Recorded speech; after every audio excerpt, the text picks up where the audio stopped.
Donc je m'appelle Kevin Labrise. Du coup j'ai gardé ce blaze entre guillemets parce que Kevin c'est vraiment très drôle. D'ailleurs pour l'anecdote, mes parents m'avaient dit ouais on a choisi Kevin parce que c'est original. Donc vraiment j'ai un doute. Et après au niveau de mon univers, je déteste le stand-up. Pourquoi je déteste le stand-up? Parce qu'il y en a énormément. On est debout, figé avec un micro. C'est quelque chose qui vient des États-Unis, donc en plus qu'on a piqué aux États-Unis une nouvelle fois. Et en général, on raconte notre vie et c'est souvent toujours les mêmes sujets. Ça parle de cul, de couple. Moi, j'aime beaucoup le non-verbal. On pose des silences, des temps où on joue sur les mimiques, le regard, etc. Et incarner aussi un personnage et voir comment évolue ce personnage au fil de l'eau. Ce que j'inspire le plus c'est l'air, l'environnement autour de moi, les gens, beaucoup la rue en fait. Il m'arrive des fois de me poser au jardin Lecoq, d'observer les gens et franchement c'est une matière incroyable. Ce qui m'inspire aussi c'est quand même le monde du travail et les technologies. Je trouve qu'il y a beaucoup d'absurdité là-dedans, notamment quand on a besoin de faire des démarches sur internet et par exemple on n'a plus son identifiant et du coup on demande à la personne est-ce que vous pouvez nous renvoyer notre identifiant, et cette personne-là nous dit non mais il faut aller le chercher par vous-même avec le mot de passe, mais le mot de passe que je n'arrive moi-même pas à retrouver. Ça c'est très drôle je trouve. Ça c'est super intéressant comme question parce qu'en fait on est dans une mode assez stand-up où entre guillemets il faudrait qu'on ait un rire toutes les presque 3 secondes. Je pense que si on veut faire du long, il faut pas forcément qu'il y ait un rire toutes les 3 secondes, mais il faut aussi qu'il y ait une histoire personnelle, pouvoir avoir différentes émotions, pas que du rire tout le temps.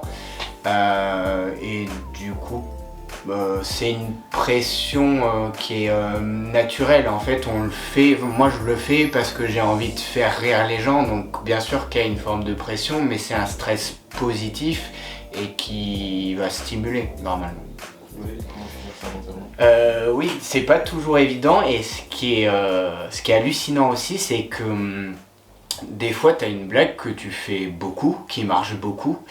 Et des fois, dans un endroit, si tu es un peu plus fatigué, selon le public, selon aussi à quelle place tu vas jouer durant la soirée, cette blague peut foirer, donc ça se joue à pas grand chose. Après, le mieux sinon c'est l'autodérision, et aussi j'ai travaillé l'impro à côté parce que si tu vois qu'au début ton sketch ou ton thème ne fonctionne pas, c'est bien de pouvoir te réadapter au public et aller vers un peu plus de l'impro ou ce que souhaite le public si jamais tu corresponds pas du tout à ce qu'il souhaitait. Carrière, c'est un bien grand mot. Le plus dur, je trouve, c'est de pouvoir trouver des endroits où on peut pleinement s'exercer, pouvoir aussi s'entourer de personnes pour avoir des regards extérieurs, parce que seul c'est pas toujours évident et se juger soi-même c'est très difficile, c'est beaucoup plus facile sur les autres, et aussi trouver des lieux où tu puisses tester, te produire et aussi que tu sois considéré un minimum comme un artiste et dans des conditions qui puissent valoriser un minimum tout le travail que ça demande en amont. Le plus grand projet que je voudrais réaliser, je voudrais devenir ministre de l'humour. Je pense qu'on en a vraiment besoin. Je pense qu'au niveau du gouvernement, en plus, il y en a plein qui pourraient me donner la matière. Donc, et je pense que les gens ont vraiment besoin de rire. Je pense que c'est vraiment quelque chose du domaine de la santé mentale. Et ouais, moi j'aimerais vraiment être cette personne dédiée pour l'humour et pour par exemple la ville de Clermont-Ferrand, ou voilà, être vraiment la personne dédiée pour ça. On ne le devient pas, on est humoriste. Ça dépend vachement des personnes.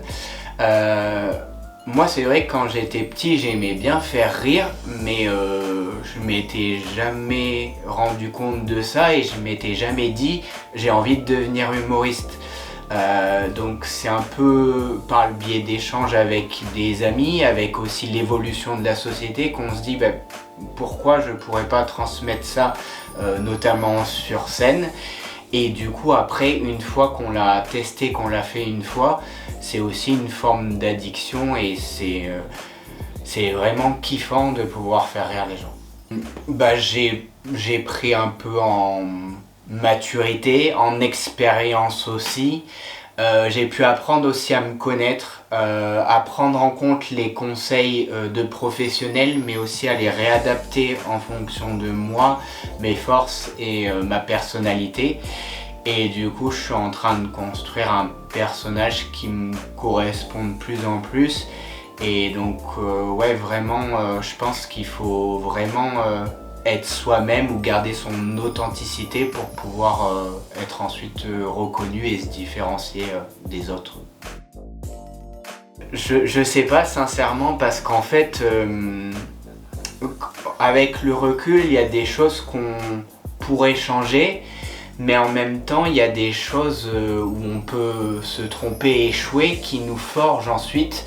Je pense qu'il faut pas refaire l'histoire et que si on en est là maintenant, c'est que ça devait arriver et il y a une part de destin. Et aussi, il faut savoir être patient, bien s'entourer et voilà, patient, bien s'entourer, je dirais.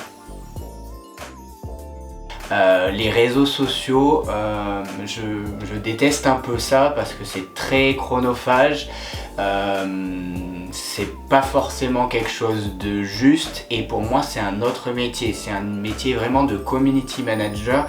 Donc pour moi je pense qu'il faut un peu arrêter d'en demander trop sur les réseaux sociaux parce que c'est deux métiers différents et venez voir des artistes sur scène, vraiment c'est ça le plus important.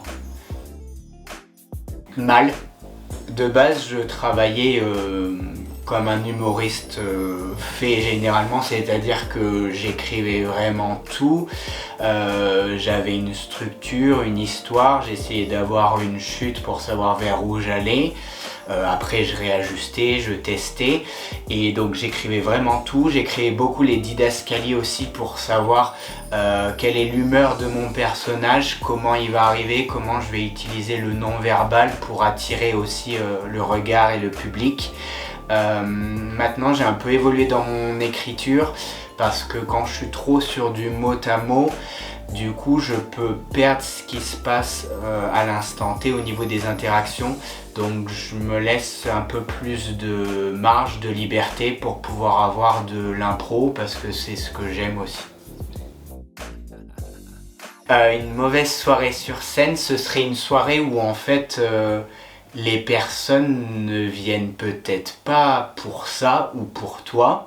T'as l'impression que les personnes ont le couteau sur la gorge, qu'on les a menacées de venir et du coup tu sens que quoi que tu fasses, quoi que tu dises, les gens en fait sont là, mais parce que c'est, je sais pas, un devoir où on leur dit bah tiens, pourquoi t'irais pas voir une soirée humour, mais dans leur tête ils ont pas envie de rire et si eux ils ont pas du tout envie de rire, c'est compliqué de pouvoir les faire rire. Voilà, je peux pas toujours menacer tout le temps comme je viens de le faire là pour avoir cette interview, tu comprends? Un fan, j'ai un souvenir marquant, assez récent. Donc on avait joué,